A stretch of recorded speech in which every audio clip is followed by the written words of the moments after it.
Je suis tombée sur un article du Quotidien de l'Art que j'ai trouvé très intéressant autour de l'utilisation de l'intelligence artificielle par les artistes racisés pour exprimer et recréer une mémoire autour d'informations que finalement l'IA n'a pas, à savoir une lecture vivante, véritable, authentique de la réalité, notamment de l'esclavage. Alors, l'article aborde plusieurs travaux d'artistes, mais je voudrais me concentrer sur Mayara Ferrand, qui est une artiste brésilienne qui a tenté de documenter la vie quotidienne des esclaves qui arrivaient à Bahia pour finalement donner à voir des choses qu'elle aurait voulu voir et qui n'existent pas, et notamment l'amour lesbien, par exemple.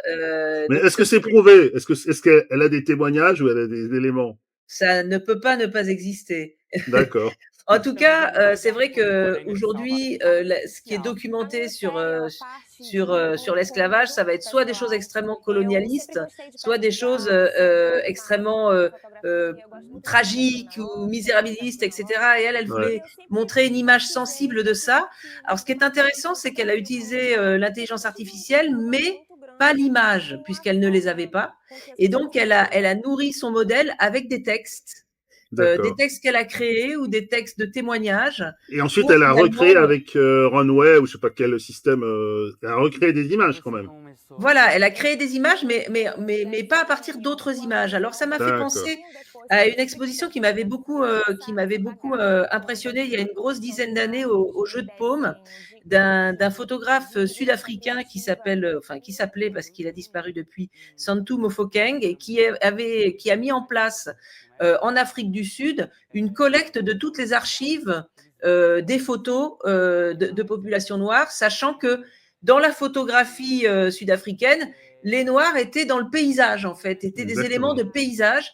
Et donc, il y avait seulement certaines familles qui prenaient des photos de famille, des familles noires. Et il a entièrement documenté ça avec leur nom, ce qu'ils faisaient comme métier, où ils étaient, etc. Donc, lui, il a fait ce travail-là de documentation. Et là, c'est un peu par l'autre bout, par l'imaginaire, par l'émotion, et finalement recréer et réhabiliter une certaine mémoire, une autre façon de voir ce passé-là. Et je Donc trouve que c'est assez intéressant. c'est de la création en fait. C'est de la création poétique, mais inspirée d'une histoire, ou c'est purement de la création. Parce que si on dit que c'est inspiré d'une histoire, les gens vont dire, mais c'est notamment ceux qui sont contre, vont dire c'est des fake news ou c'est du woke. Je pousse le débat. Ou est-ce que c'est inspiré d'histoire, enfin qu'il y a une recherche ou il y a des éléments scientifiques? Alors non, c'est pas de l'info, hein, c'est de la création, hein, donc D'accord. de la création assumée.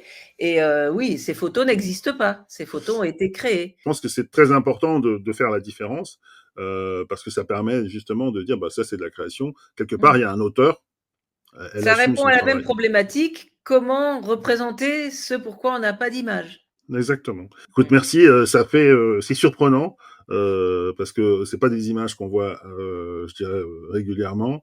Et puis en plus, on sait qu'il y a un courant au Brésil très très fort des populations d'origine afro-brésilienne finalement pour retrouver une identité parce qu'elles ont été, tu parlais de l'Afrique du Sud, complètement effacées, Mmh. disons, de la culture officielle. Il y a une remarquable adaptation sur Netflix de 100 ans de solitude en ce moment. Il y a vraiment une partie de la culture brésilienne, afro-brésilienne, qui a été effacée, même si elle est totalement présente, notamment dans la musique. Elle n'est pas représentée par les images. Et donc, ça fait partie des choses qui vont remonter et que l'IA va faire vivre.